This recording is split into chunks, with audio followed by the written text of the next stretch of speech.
Hoje vamos falar de pessimismo.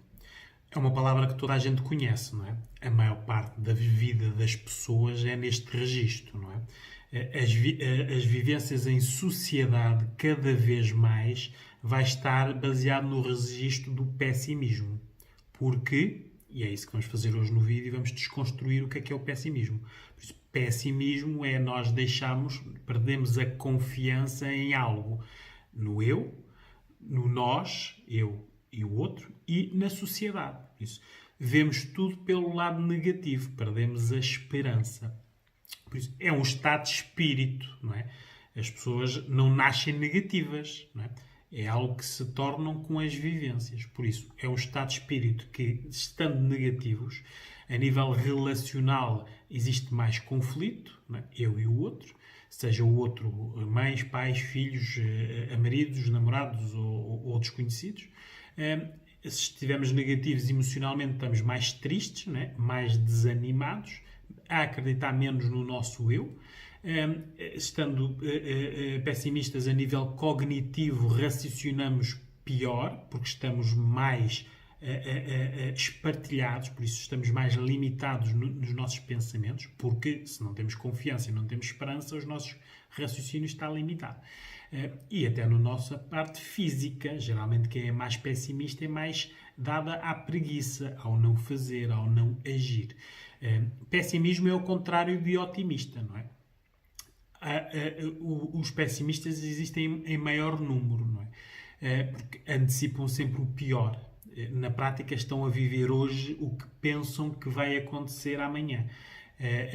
E agem sempre por comparativo com os outros, não é? Se um pessimista vir uma coisa boa, tenta sempre em denegrir, em deitar abaixo, em desvalorizar, porque o normal é o ser pessimista, não é a outra pessoa estar bem ou ser otimista ou ter coisas boas.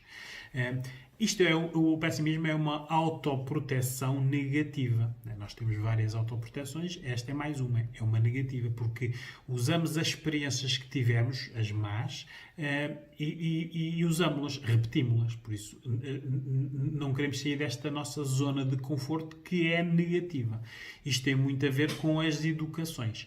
Educações com pais ausentes, seja ausentes de vida, não ter pais, não ter mães, ou ter pais e mães, mas eles não estarem presentes no dia a dia. Ou os pais serem pessimistas e isto ser aprendido por modelagem. É uma educação mais insegura, que não acreditaram tanto nas pessoas, mais violentas, com mais castigos, sobreprotetoras até, por isso não deixaram as pessoas experimentar, por isso como tiveram pouca experiência, cometeram mais erros castigados, por isso é isso que as pessoas acreditam que é a vida. Tudo mal, castigos e medo de fazer. Isto a nível relacional, nas relações, quando as pessoas vêm aos gabinetes de psicologia, isto destrói qualquer relação, não é? Tudo o que é simples é destruído, isto é corrosivo, não é? O conflito é a ligação aqui que é utilizada. Estão sempre em oposição às pessoas e a agressividade é sempre a resposta física, ou verbal, ou emocional. Por isso, estas pessoas querem sempre que todo o contexto onde estão esteja negativo, para ela não estar a destoar. Claro que porque é que há tantos negativos? Porque tem vantagens. O pessimismo tem vantagens. Por isso, olha, são pessoas mais realistas. Por isso, como não acreditam no outro nem na sociedade, olham e o que olham é o que é. Não estão com floreados. Estão mais preparados para as coisas más. Todas as dificuldades que aparecem, como eles já as anteciparam, estão mais preparados para agir. É um autoconhecimento, por isso a pessoa sabe que tem muitos defeitos.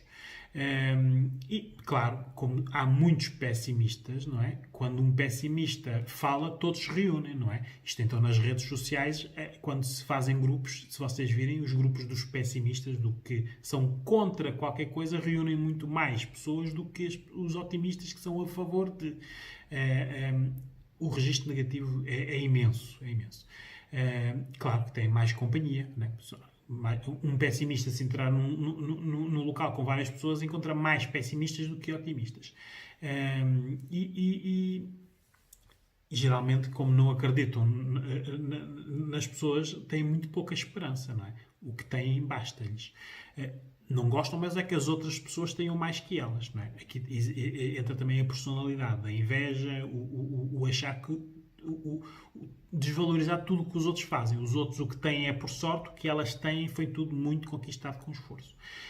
Isto a nível pessoal é muito mau, mas a nível de trabalho é horrível, não é? São sempre pessoas muito conflituosas, sempre pessoas que estão sempre em oposição aos patrões, aos colegas que têm posições mais altas ou mesmo posições, mas que sejam mais competentes, estão sempre a desvalorizar, são peças na engrenagem que não funcionam.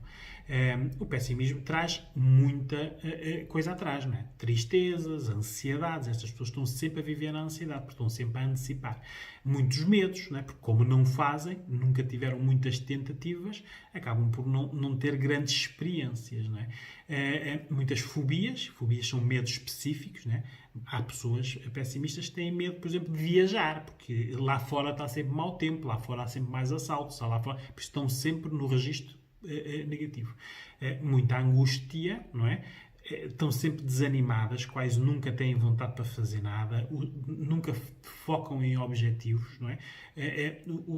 Mesmo quando se pede a uma pessoa pessimista para fazer um caminho de A a B, é sempre muito complicado, geralmente nunca é uma linha reta, não é? E claro, isto aqui leva sempre a pessoas à depressão. Não há ninguém que esteja com uma depressão que não seja pessimista. Porque o pessimismo é que leva à depressão. É tudo muito mau, é tudo muito contra mim, eu não tenho capacidades, o outro não me ajuda. E claro, tudo isto neste registro durante algum tempo leva a pessoa a entrar em depressão. Não é? A intervenção do especialista nas pessoas pessimistas, quando pedem ajuda, é sempre a desconstruir, para entrarmos na positividade. Porque nada pode ser tão negativo. A pessoa é que está a ver aquilo da maneira que aprendeu. Temos que lhes dar uma nova visão, dar outros exemplos, outras experiências. E começar a pôr estas pessoas a mudar algumas atitudes de maneira a elas se sentirem recompensadas. Porque se elas se sentirem recompensadas, não sendo pessimistas, elas mudam o registro. Isto é algo que custa, é com o tempo, não é? E depois temos que dar muitos exemplos concretos, não é? Da pessoa dizer, mas a minha cunhada tem aquilo e teve sorte, sorte com o marido, sorte com a vida, arranjou um bom emprego. Estão sempre a desvalorizar os outros, não é? Temos que desconstruir, não é? Dizer que a cunhada o que tem, né? Irmos ver concretamente como conseguiu, não é? Porque todos nós temos dificuldades, mas nem todos nós somos pessimistas, não é? A dificuldade é um desafio e o pessimista vê a dificuldade como algo, um sinal de stop. É uma dificuldade, para, não faz mais nada. Não é? Por isso, isto é bom a estas pessoas, a nível de intervenção, serem mais físicas, terem mais exercício físico, porque a parte física precisa se sentir mais leve. Geralmente, como são pessoas que fazem pouco exercício físico, são pessoas que têm muitos problemas de saúde, muito peso a mais, corpos que não gostam devido à inatividade, né? Por isso incentivar o exercício é bom.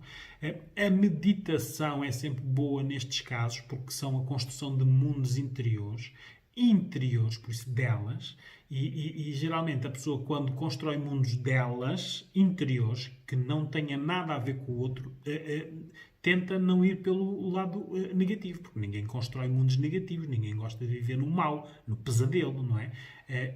O pessimista é sempre em relação ao outro. O pessimista tem sempre que publicitar que tudo é mau. Não é? Nós, quando entramos num lado e falamos com as pessoas, vemos logo quem são as pessoas pessimistas, não é? Porque elas publicitam, falam, expressam, não é? E é importante nós aqui termos esta atenção. Porque o pessimismo contagia, não é?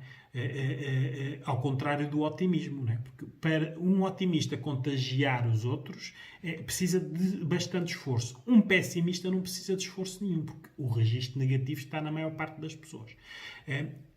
O pessimismo pode ser visto de uma educação que foi difícil e com dificuldades, inseguras e que sem exemplos, mas em adultos as pessoas podem mudar, é uma escolha, não é? Peçam ajuda neste caso se virem que isto está a perturbar a vossa vida pessoal e nas vossas relações pessoais vocês estão a repetir sempre padrões negativos porque vocês não querem nada melhor, e no trabalho vocês têm muitos conflitos. Por isso é importante nós admitirmos que isto é um problema e resolvê-lo. Porque podemos resolver. Né? Isto é uma escolha, é um estado de espírito. Os nossos estados de espírito são experiências. Ora, se tivermos experiências negativas, o que precisamos agora é de olhar e decidir ter uma experiência positiva. Por isso, não ir pelo lado que estamos habituados, onde nos sentimos confortáveis. Porque hoje em dia, se nós virmos, olhem à vossa volta, não é? Não é preciso ir muito longe, não é? Nós às vezes temos 2, 3 filhos, um é mais pessimista que o outro, não é? Num casal, o marido ou a mulher, um deles é pessimista, não é? E quanto mais dificuldades, mais isto contagia o grupo, não é? Isso é necessário neste momento. Por exemplo, estamos num contexto de pandemia, não é? Há muitos pessimistas, não é? Isto vai sempre tudo correr pior, não vai melhorar, mas as pessoas andam todas na rua, não é? Se fossem pessimistas e fizessem o que dizem, né, estariam em casa, né? Porque se é mau e nada vai melhorar, não vão para a rua, fiquem em casa. Mas não, as pessoas vão para lá porque os pessimistas precisam de companhia, precisam de estar em grupo. Eles só sentem-se validados no seu negativismo com o público, não é? Isto é algo que nós temos que explicar à pessoa para a pessoa deixar de viver para os outros e viver para ela. Reconstruir-se pelo positivo.